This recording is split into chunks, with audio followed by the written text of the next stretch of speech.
सरकार के 9 वर्ष पूर्ण होने पर नगर के एक सभागार में राज्य मंत्री द्वारा एक प्रेस वार्ता का आयोजन किया गया। मीडिया से वार्ता करते हुए राज्य मंत्री कुंवर ब्रजेश सिंह ने बताया, देश के यशस्वी प्रधानमंत्री नरेंद्र मोदी के मार्गदर्शन में केंद्र की सरकार ने 9 वर्ष पूर्ण कर लिए हैं। इन 9 वर्ष के कार्यकाल में हर सेक्टर में युद्ध स्तर पर परिवर्तन हुआ है। देश भर में क्रांति का, चाहे वह औद्योगिक क्रांति हो, चाहे वो डिजिटल क्रांति हो, चाहे वो डिजिटल ट्रांसफर क्रांति हो, गरीबों को फ्री अन्न देने की योजना हो, किसान सम्मान निधि, सरकारों की योजनाओं का लाभ उनके खाते में पहुंचा है। उन्होंने मीडिया को बताया कि कैसे होगा।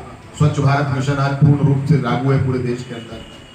महिलाओं और बालिकाओं से संबंधित सैनिटरी पैड जैसे शब्द का इस्तेमाल भी पहली बार लाल किले की प्राचीर से हुआ। और किसी भी व्यक्ति के लिए जहां ये सब चीजें जरूरत है, उन सब के लिए सस्ती सुलभ दवाई उपलब्ध कराना भी सरकार का दायित्व बनता है।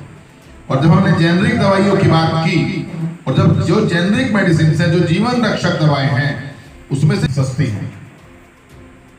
आज जब पूरे विश्व के अंदर खाद की कीमतें बढ़ रही हैं, हमारी सरकार ने सुनिश्चित किया कि इससे किसान का कोई रही थी।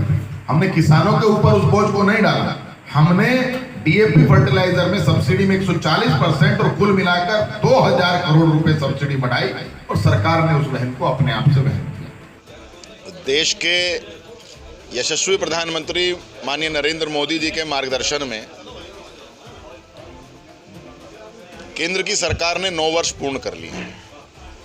इन 9 वर्षों के कार्यकाल में देश के हर सेक्टर में आमूलचूल परिवर्तन हुआ है और देश भर में एक नई क्रांति का, चाहे वो औद्योगिक क्रांति हो, चाहे वो डिजिटल क्रांति हो, चाहे वो डिजिटल ट्रांसफर की क्रांति हो, चाहे वो गरीबों को फ्री अन्न देने की योजना हो, चाहे किसानों को किसान सम्मान निधि देने की योजना हो, चाहे अनेकों सरकार की योजनाओं का लाभ सीधे उसके खाते तक पहुंचे।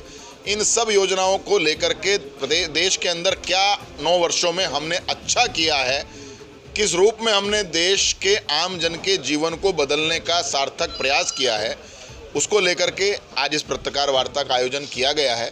हम लोग 30 मई से 30 जून तक भारतीय जनता पार्टी का महासंपर्क अभियान चल रहा है और उस महासंपर्क अभियान के कार्यक्रमों की श्रृंखला में ये एक कार्यक्रम था जिसको पहले हमने जिला केंद्र पे लोकसभा के स्तर पे किया था। फिर उसके बाद प्रत्येक विधायक को अपनी विधानसभा में पत्रकार वार्ता करके आप सब लोगों को ये जानकारियां उपलब्ध करानी थी। आज उसी उपलक्ष्य में देवबंद विधानसभा के अंदर इस कार्यक्रम को मैंने आयोजन किया था और आप सब मित्रों को चाय जलपान के लिए और पत्रकार वार्ता के लिए बुलाया था।